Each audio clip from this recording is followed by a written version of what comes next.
നിങ്ങളെല്ലാവരും സുഖമായിട്ടിരിക്കുന്നത് വിചാരിക്കണം. ഇവിടെ നല്ല തണുപ്പൊക്കെ ആയിട്ടുണ്ട്. അപ്പോൾ നമ്മൾ ലാസ്റ്റ് നമ്മൾ അപ്ലോഡ് ചെയ്തിട്ടുണ്ടായിരുന്ന വീഡിയോ ഇവിടെ സ്നോ ഒക്കെ വീണിട്ടുള്ള ഒരു വീഡിയോ ആണ് ചെയ്തിട്ടുണ്ടായിരുന്നത്.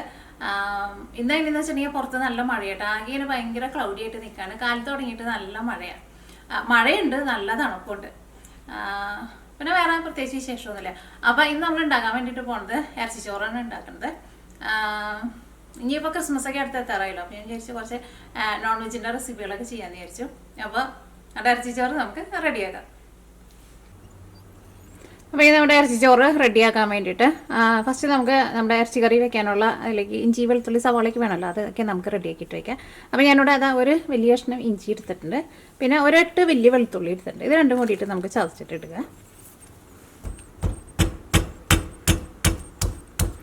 ഇഞ്ചിയും വെളുത്തുള്ളിയും നമ്മൾ ചിലപ്പോൾ നമ്മൾ കറികളിലൊക്കെ ചേർക്കുമ്പോൾ നമ്മൾ ചെറുതായിട്ട് നമ്മൾ കട്ട് ചെയ്തിട്ടും ചേർക്കും, ചിലപ്പോൾ നമ്മൾ ചതച്ചിട്ടും ചേർക്കും. പക്ഷേ എപ്പോഴും ചതച്ചിട്ട് ചേർക്കുന്നതായിരിക്കും കേട്ടോ എപ്പോഴും ടേസ്റ്റ് കൂടുതൽ. നമ്മൾ എളുപ്പത്തിന് വേണ്ടിയിട്ട് മിക്കപ്പോഴും നമ്മൾ കട്ട് ചെയ്തിട്ട് ചേർക്കും. ചതയ്ക്കുമ്പോൾ അതിൻ്റെ ശരിക്കുള്ള ആ സ്മെല്ലും ആ ടേസ്റ്റൊക്കെ നമ്മുടെ കറിയിലേക്ക് ശരിക്കും കിട്ടുക.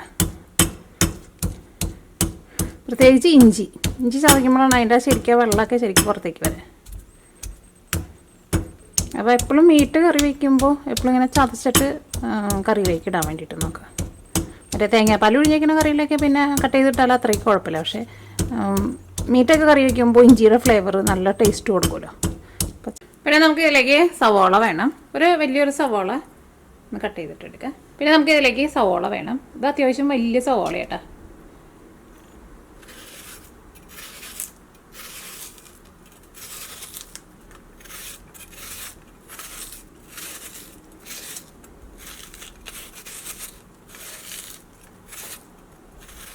ചെറിയ കുഞ്ഞ സവാളയും നല്ലത്. ഇവിടെ പക്ഷേ നമുക്ക് മിക്കപ്പോഴും ഇതേപോലെ തന്നെ വലിയ സവാള കിട്ടും. എനിക്ക് ചെറിയ സവാള ഇഷ്ടം. അപ്പോൾ നമ്മൾ ഇത്രയ്ക്ക് സവാള എടുത്തിട്ടുണ്ട്. അത് ഫുള്ളായിട്ട് എടുത്തില്ല കേട്ടോ, കാരണം അത് ഭയങ്കര വലുതായിരുന്നു.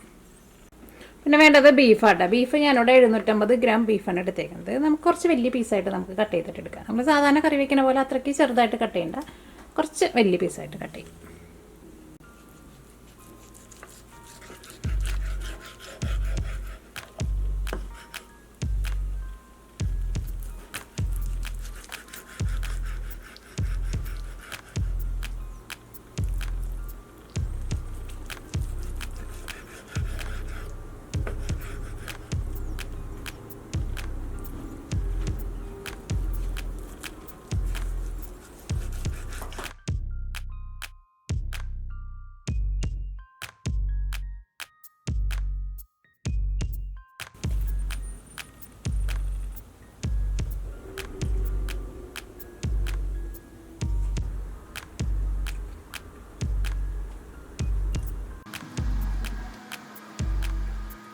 ഇനി ഇറച്ചി ചോറിലേക്കുള്ള റൈസ് നമ്മൾ വേവിക്കാൻ വേണ്ടിയിട്ട് പോവാണ്. അപ്പോൾ നമുക്ക് ഒരു 2 ടേബിൾ സ്പൂൺ നെയ്യ് ചേർക്കാം. നെയ്യില്ലാന്ന് വെച്ചിട്ടുണ്ടെങ്കിൽ ബട്ടർ ചേർക്കാം. ഞാൻ ബട്ടറായിട്ടാണ് ചേർക്കുന്നത്, എൻ്റെ അടുത്ത് നെയ്യില്ല. അപ്പോൾ ബട്ടർ നന്നായിട്ടൊന്ന് ചൂടായിട്ട് ആ ബട്ടറിലെ വെള്ളമൊക്കെ ഒന്ന് വറ്റി വന്നിട്ടുണ്ടെന്ന് വെച്ചിട്ടുണ്ടെങ്കിൽ നെയ്യായിട്ട് വരും. അപ്പോൾ നല്ലൊരു സ്മെല്ല് വരുമല്ലോ. നെയ്ക്കാകുമ്പോൾ നല്ല സ്മെല്ലുണ്ടാവും, ബട്ടറിനാകുമ്പോൾ സ്മെല്ലുണ്ടാവില്ല. ബട്ടറിൽ വെള്ളം ഉണ്ടാവും, ആ വെള്ളം വറ്റിച്ചിട്ടുണ്ടെങ്കിൽ അത് നെയ്യായിട്ട് കിട്ടും. ഇവിടേക്ക് ബട്ടറാണ് കൂടുതൽ കിട്ടുക. നെയ്യൊക്കെ നമ്മുടെ ഇന്ത്യൻ കടയിലാണ് കിട്ടുക. അതിനൊക്കെ ആകുമ്പോൾ ഭയങ്കര വിലയാണ് താനും. ബട്ടറിനും വിലയുണ്ട്, പക്ഷേ നെയ്യ് നമുക്കങ്ങനെ എല്ലാ കടകളിലും അങ്ങനെ കിട്ടില്ല. അപ്പോൾ നമ്മുടെ ബട്ടർ നന്നായിട്ട് മെൽറ്റായി നല്ല ക്ലിയറായി വന്നു തുടങ്ങിയിട്ടുണ്ട്. ഇനി ഞാനിതിലേക്ക് സ്പൈസസ് ചേർക്കാൻ പോകണം. കാരണം സ്പൈസസ് ചേർത്തിട്ട് നമ്മളൊന്ന് നന്നായിട്ടൊന്ന് മിക്സ് ചെയ്തിട്ട് വരുമ്പോഴേക്കും ഇതിനകത്ത് ഈ പതയ്ക്ക് പോയിട്ടുണ്ടാവും കേട്ടോ. അപ്പോൾ അതാ ഇത്രയ്ക്ക് സ്പൈസസാണ് എടുത്തേക്കുന്നത്. ഞാനിതിലേക്ക് ഒരു തക്കോലം എടുത്തിട്ടുണ്ട്, പിന്നെ ഒരു ചെറിയ കഷ്ണം കറുകപ്പട്ടി എടുത്തിട്ടുണ്ട്, പിന്നെ ഒരു 8 ഏലക്കായ എടുത്തിട്ടുണ്ട്, അതേപോലെ തന്നെ ഒരു 10 കറിയാമ്പൂ എടുത്തിട്ടുണ്ട്. എനിക്ക് കറിയാമ്പൂ ഇഷ്ടമാണ്. ഈ റൈസിൻ്റെ കൂടെ ഇടയ്ക്കിങ്ങനെ കടിക്കാനൊക്കെ കിട്ടുമ്പോൾ എനിക്ക് ഇഷ്ടമാണ്. അപ്പോൾ അതുകൊണ്ട് കറിയാമ്പൂ ആയിരുന്നാലും ഒരു 10 എടുത്തിട്ടുണ്ട്. അപ്പോൾ ഇത് നമ്മളിതിലേക്ക് ചേർക്കട്ടെ.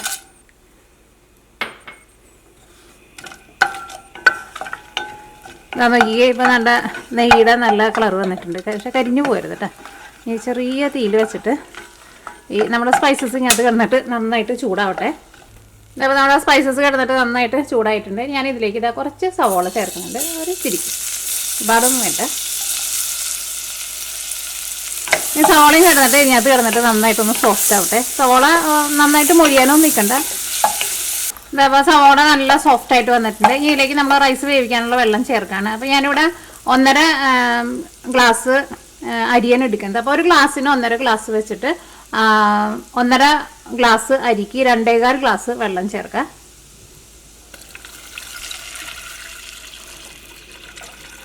ഇത് നന്നായിട്ട് കൂട്ടി വയ്ക്കുക. ഇനി നമുക്ക് വെള്ളത്തിലേക്ക് ആവശ്യത്തിന് ഉപ്പ് ചേർക്കാം. വെള്ളത്തിൽ ഉപ്പിൻ്റെ ടേസ്റ്റ് ഒരു പൊടിക്കൊന്നും കൂടി നിൽക്കണം, എന്നാൽ മാത്രമേ നമ്മുടെ റൈസിലേക്ക് ആവശ്യത്തിനുള്ള ഉപ്പ് നമുക്ക് കിട്ടുള്ളൂ കേട്ടോ. ഞാനപ്പോൾ ഇതിലേക്ക് ചേർക്കുന്നത് കൈമ റൈസാണ് ചേർക്കുന്നത്. അല്ലെങ്കിൽ ബസ്മതി റൈസ് വെച്ചിട്ട് നമുക്ക് റെഡിയാക്കിയിട്ട് എടുക്കാം. അല്ലെങ്കിൽ ജീരകശാല റൈസ് എന്ന് പറഞ്ഞിട്ട് നമുക്ക് കടയിൽ നിന്ന് വാങ്ങാൻ വേണ്ടിയിട്ട് കിട്ടും. അത് വേണമെന്ന് വെച്ചിട്ടുണ്ടെങ്കിൽ അതും ചേർക്കാം.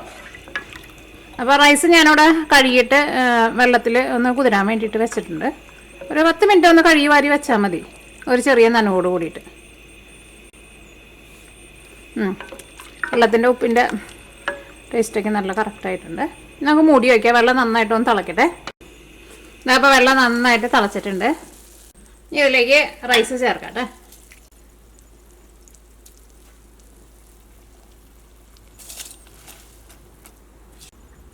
റൈസിൽ നിന്ന് നന്നായിട്ട് വെള്ളം കളഞ്ഞിട്ട് വേണം ചേർക്കാൻ വേണ്ടിയിട്ട്. പിന്നെ റൈസ് വാങ്ങുമ്പോഴായിരുന്നാലും നല്ല ക്വാളിറ്റിയുള്ള റൈസ് നോക്കിയിട്ട് വാങ്ങാം. കാരണം ഈ പാക്ക് വീണേക്കണ റൈസ് ഉണ്ടല്ലോ, നമ്മുടെ ഈ പൊട്ടൽ വീണ അരി ഉണ്ടല്ലോ, അങ്ങനത്തെ അരി വെച്ചിട്ട് നമ്മൾ ബിരിയാണിയോ അല്ലെങ്കിൽ സാധാരണ ചോറ് എന്ത് വെച്ചിട്ടുണ്ടെങ്കിലും അത് പെട്ടെന്ന് കുഴഞ്ഞു പോകും. കാരണം പൊട്ടൽ വീണ അരി നന്നായിട്ട് തിളച്ച് കഴിയുമ്പോൾ അതിൻ്റെ ഉള്ളിൽ നിന്ന് സ്റ്റാർച്ച് നന്നായിട്ട് പുറത്തേക്ക് വരും. അപ്പോൾ എപ്പോഴും അരി വാങ്ങുമ്പോൾ ലൂസായിട്ടാണ് വാങ്ങുന്നതെന്ന് വെച്ചാൽ ജസ്റ്റ് കയ്യിലെടുത്തിട്ടൊന്ന് നോക്കാം. അങ്ങനെ പൊട്ടൽ വീണ അരിയാണെങ്കിൽ നമുക്ക് കണ്ടറിയാലോ. പ്രത്യേകിച്ച് നമ്മളിങ്ങനെ ഈ ചെറിയ റൈസൊക്കെ വെച്ചിട്ട് നമ്മൾ ഉണ്ടാക്കുമ്പോൾ അത് പ്രത്യേകം ശ്രദ്ധിക്കണം.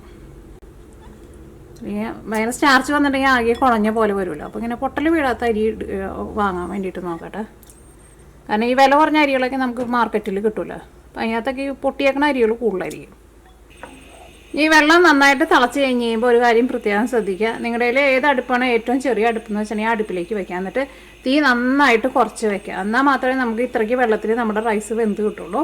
അല്ലെങ്കിൽ റൈസിലെ വെള്ളം പെട്ടെന്നാണ്ട് വറ്റി പോകും, റൈസ് നമുക്ക് വെന്ത് കിട്ടില്ല. കാരണം സ്റ്റീമിൽ ഇരുന്നിട്ട് വേവണ പോലെ നമുക്ക് വേവിച്ചിട്ട് എടുക്കണം. അപ്പോൾ തീ എന്തോരം കുറച്ച് വയ്ക്കാമോ അത്രയ്ക്ക് കുറച്ച് വയ്ക്കുക. ഇതിപ്പോൾ എൻ്റെ ചെറിയ അടുപ്പിലാണ് ഞാൻ വെച്ചേക്കുന്നത്. പിന്നെ എപ്പോഴും തുറന്ന് നോക്കാൻ വേണ്ട, ഒരു 15 മിനിറ്റ് കഴിഞ്ഞിട്ട് തുറന്ന് നോക്കിയാൽ മതി. കാരണം എപ്പോഴും തുറന്ന് നോക്കിയിട്ടുണ്ടെന്ന് വെച്ചിട്ടുണ്ടെങ്കിൽ ആവിയൊക്കെ പുറത്തേക്ക് പോകും. ഞാൻ നോക്കിക്കേ, ഇപ്പം നല്ല തള വന്നിട്ടുണ്ട്. ഇനി നമ്മൾ മൂടി വയ്ക്കുകയാണ്.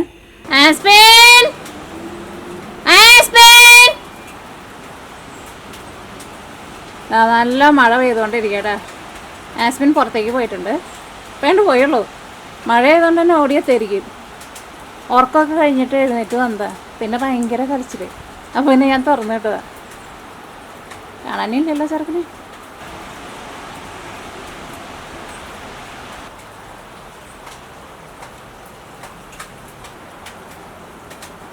റെഡിയാക്കാൻ വേണ്ടിയിട്ട് നമ്മുടെ പാൻ നന്നായിട്ട് ഞാൻ ഇവിടെ മൺചട്ടിയിലാണ് ഉണ്ടാക്കുന്നത്. ഇതിലേക്ക് നമുക്ക് ആവശ്യത്തിന് വെളിച്ചെണ്ണ ഒഴിക്കാം. സാധാരണ ട്രഡീഷണലായിട്ട് ഉണ്ടാക്കുമ്പോൾ സാധാരണ ഈ വെളിച്ചെണ്ണയിലെല്ലാം ഉണ്ടാക്കുക, മറ്റേ ഫ്ലേവറൊന്നും ഇല്ലാത്ത സാധാരണ ഓയിലെല്ലാം ഉണ്ടാക്കുക. അതിലേക്ക് കുറച്ച് നെയ്യും കൂടി ചേർത്തിട്ടാണ് സാധാരണ ഉണ്ടാക്കാറുള്ളത്. പക്ഷേ ഞാനിതിവിടെ വെളിച്ചെണ്ണയിലായിട്ട് ഉണ്ടാക്കുന്നത്. അപ്പോൾ നിങ്ങൾക്ക് വെളിച്ചെണ്ണ വേണ്ടാന്ന് വെച്ചിട്ടുണ്ടെങ്കിൽ സൺഫ്ലവർ ഓയിൽ റെഡിയാക്കിയിട്ട് എടുക്കുക. നന്നായിട്ട് ചൂടായിട്ടുണ്ടെങ്കിൽ ഇതിലേക്ക് നമ്മൾ ചതച്ച് വെച്ചേക്കണ ഇഞ്ചി, വെളുത്തുള്ളി, സവോള ഇതൊക്കെ ചേർക്കാം. പിന്നെ അതിലേക്ക് പച്ചമുളക് ഞാനിവിടെ ഒരു 4 പച്ചമുളക് എടുത്തിട്ടുണ്ട്. അല്ലെങ്കിൽ പച്ചമുളക് നിങ്ങൾ എരിവിനനുസരിച്ചിട്ട് ചേർത്തോ. ഇതിലേക്ക് മുളക് പൊടി വളരെ കുറച്ച് മാത്രമേ ചേർക്കണുള്ളൂ. പിന്നെ ഇതിലേക്ക് ഞാനിവിടെ ചതച്ച് ചേർത്തേക്കണം കുരുമുളകും ചേർക്കുന്നുണ്ട്. അപ്പോൾ പച്ചമുളക് നിങ്ങൾ എരിവിനനുസരിച്ചിട്ട് ചേർക്കാം. അപ്പോൾ ഇതെല്ലാം നല്ല സോഫ്റ്റായിട്ട് വന്നിട്ടുണ്ട്. ഇതിലേക്ക് നമുക്ക് മസാലപ്പൊടികൾ ചേർക്കാം. അപ്പോൾ ഫസ്റ്റ് ഞാനിതിലേക്ക് മഞ്ഞൾപ്പൊടിയാണ് ചേർക്കുന്നത്. ഒരു 1/2 ടേബിൾ സ്പൂൺ മഞ്ഞൾപ്പൊടി ചേർക്കുന്നുണ്ട്. ഈ മഞ്ഞൾപ്പൊടി നന്നായിട്ടൊന്ന് മൊരിയട്ടെ. അപ്പോൾ മഞ്ഞൾപ്പൊടി നന്നായിട്ട് മൊരിഞ്ഞിട്ടുണ്ട്. ഇതിലേക്ക് നമുക്ക് മല്ലിപ്പൊടി ചേർക്കാം. മല്ലിപ്പൊടി ഞാനിതിലേക്ക് ഒരു 2 ടേബിൾ സ്പൂൺ ചേർക്കുന്നുണ്ട്. മല്ലിപ്പൊടി എപ്പോഴും ഫ്രഷായിട്ട് പൊടിച്ചിട്ട് എടുക്കാം. അല്ലെങ്കിൽ നമ്മുടെ വീട്ടിൽ മല്ലി വാങ്ങിച്ചിട്ട് പൊടിച്ചിട്ട് എടുക്കുക. അതിനായിരിക്കും എപ്പോഴും നല്ല സ്മെല്ല് ഉണ്ടാവുക. കടയിൽ നിന്ന് വാങ്ങണതിന് ഒരു മണം ഉണ്ടാവില്ല. പിന്നെ ഒരു 1/2 ടേബിൾ സ്പൂൺ മുളക് പൊടി. അപ്പോൾ മസാലപ്പൊടികളെല്ലാം നന്നായിട്ട് മൊരിഞ്ഞിട്ടുണ്ട്. ഇനി ഞാനിതിലേക്ക് ഒരു വലിയൊരു തക്കാളി ചേർക്കുന്നുണ്ട്. ചെറിയ തക്കാളി എന്ന് വെച്ചിട്ടുണ്ടെങ്കിൽ നിങ്ങൾ അതനുസരിച്ചിട്ട് നമ്മുടെ നാടൻ തക്കാളിക്ക് എന്ന് വെച്ചിട്ടുണ്ടെങ്കിൽ ഒരു 2 തക്കാളി ചേർക്കാം. ഇത് നമ്മൾ അന്ന് പച്ചത്തക്കാളി പറിച്ച് വെച്ചിരുന്നത് കേട്ടോ. ഇതിപ്പോൾ പഴുത്ത് തുടങ്ങിയിട്ടുണ്ട്. ഇവിടെ ചെറുതായിട്ടൊരു കേടുണ്ട്, എന്നാലും കുഴപ്പമില്ല. നല്ല നല്ല തക്കാളി അരി.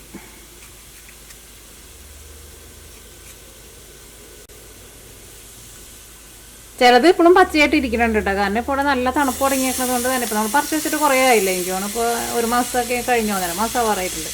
ചിലതൊക്കെ പഴുത്തു, ചിലത് പച്ചയായിട്ട് തന്നെ ഇരിക്കുന്നുണ്ട്.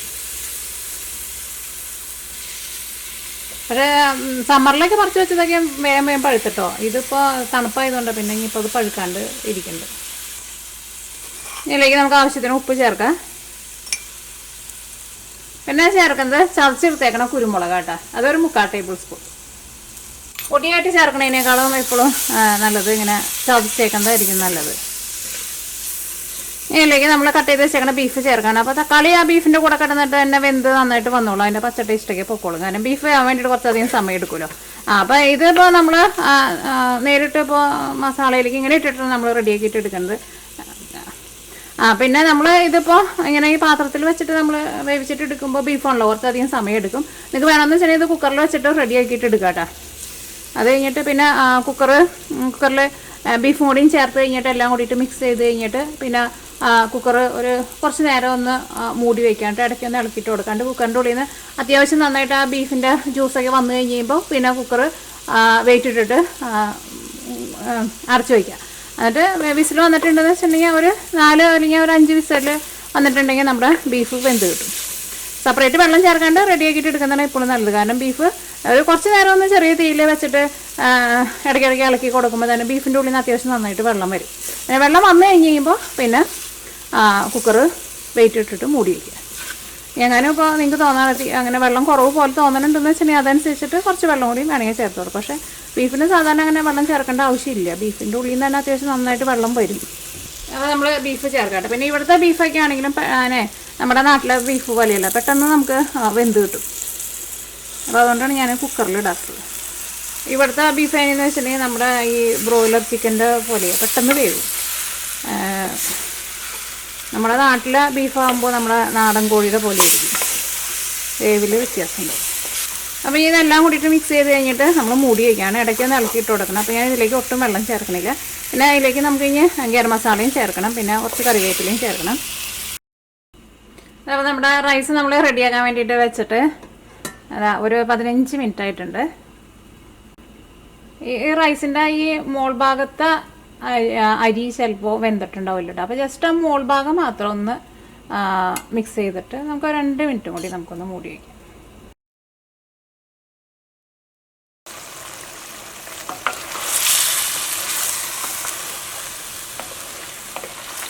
നോക്കിയേ, ഇപ്പോൾ നമ്മുടെ ബീഫൊക്കെ നന്നായിട്ട് വെന്ത് വന്നിട്ടുണ്ട്. ഞാനിതിലേക്ക് മല്ലിയില ചേർക്കാണ്. മല്ലിയിലയും ചേർക്കണം, പിന്നെ ഗരം മസാലയും ചേർക്കണം. നിങ്ങൾക്ക് പുതിനയുടെ വേണമെന്ന് വെച്ചിട്ടുണ്ടെങ്കിൽ പുതിനയിലയും ചേർക്കാം. പിന്നെ ഗരം മസാല ഞാനിതിലേക്ക് ഒരു 1/2 ടേബിൾ സ്പൂണാണ് ചേർക്കുന്നത്. നിങ്ങൾ ആദ്യം കുറച്ച് ചേർക്കുക. അത് കഴിഞ്ഞിട്ട് പിന്നെ എല്ലാം കൂടിയിട്ട് മിക്സ് ചെയ്ത് കഴിഞ്ഞിട്ട് പിന്നെ വേണമെന്ന് വെച്ചിട്ടുണ്ടെങ്കിൽ ചേർക്കുക. കാരണം നമ്മൾ പലരും എടുക്കണ ഗരം മസാലയുടെ പിന്നെ ടേസ്റ്റിന് ചെറിയ വ്യത്യാസമൊക്കെ ഉണ്ടാവുമല്ലോ.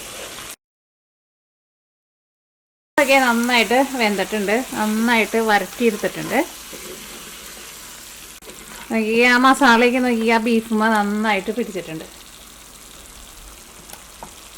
ഇനി നമ്മളിതിലേക്ക് നമ്മൾ റെഡിയാക്കിയിട്ട് വെച്ചേക്കണ നമ്മുടെ ചോറുണ്ടല്ലോ, ചോറായിരുന്നാലും നോക്കിക്കേ ഒട്ടും വെന്ത് കുഴഞ്ഞു പോകാണ്ട് നമുക്ക് കിട്ടിയിട്ടുണ്ട്. നല്ല കറക്റ്റ് പാകത്തിന് വെന്ത്. പിന്നെ ഒരുപാട് വെന്ത് കുഴഞ്ഞു പോവുകയും ചെയ്യില്ല, കാരണം നമ്മൾ അതിനുള്ള വെള്ളമല്ലേ നമ്മൾ ഒഴിച്ചിട്ടുള്ളൂ. അപ്പോൾ അതുകൊണ്ട് തന്നെ ഒട്ടും വെന്ത് കുഴഞ്ഞു പോവില്ല. വെള്ളം കൂടുതൽ ചേർത്തിട്ടുണ്ടെങ്കിൽ ഈ റൈസിൻ്റെ ഉള്ളിലേക്ക് വെള്ളം കയറിയിട്ട് റൈസൊക്കെ ഇങ്ങനെ ആകെ ഇങ്ങനെ ഒട്ടി പിടിച്ച് കുഴഞ്ഞ പോലെ വരും. അപ്പോൾ അത് ചെറിയ തീയിലിട്ടിട്ട് വേവിച്ചിട്ട് എടുക്കുക. അതാണ് എപ്പോഴും നമ്മൾ റൈസ് വേവിച്ചിട്ട് എടുക്കുമ്പോൾ അത് പ്രത്യേകം ശ്രദ്ധിക്കണം. ഇനി നമ്മുടെ കറിയുടെ കൂടെ റൈസ് മിക്സ് ചെയ്യാട്ടെ.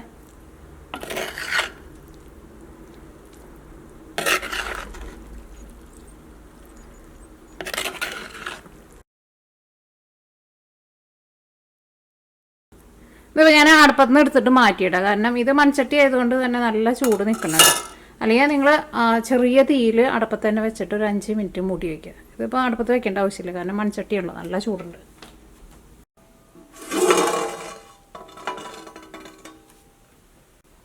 അപ്പോൾ അങ്ങനെ നമ്മുടെ ഇറച്ചിച്ചോറ് റെഡി ആയിട്ടുണ്ട്. റൈസൊക്കെ നല്ല നോക്കിക്ക് നന്നായിട്ട് കിട്ടിയിട്ടുണ്ട്.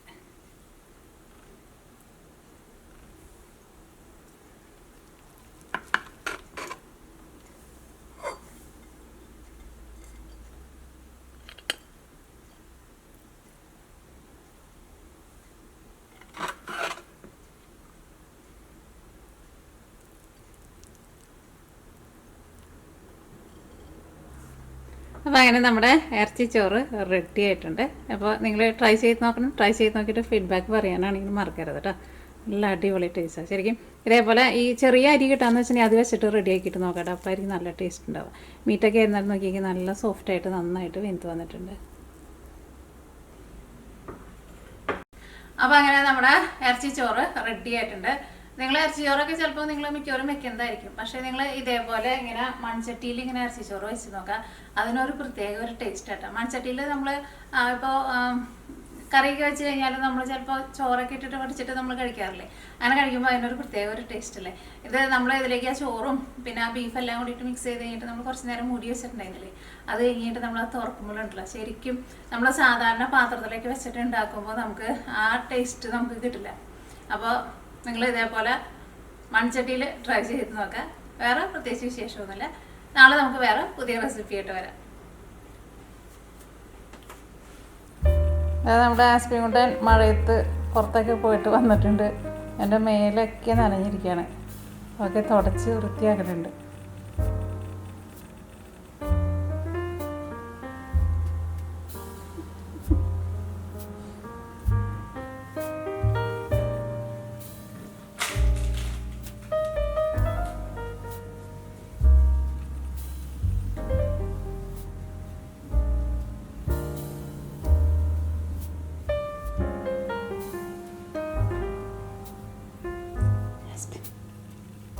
സുന്ദരനായ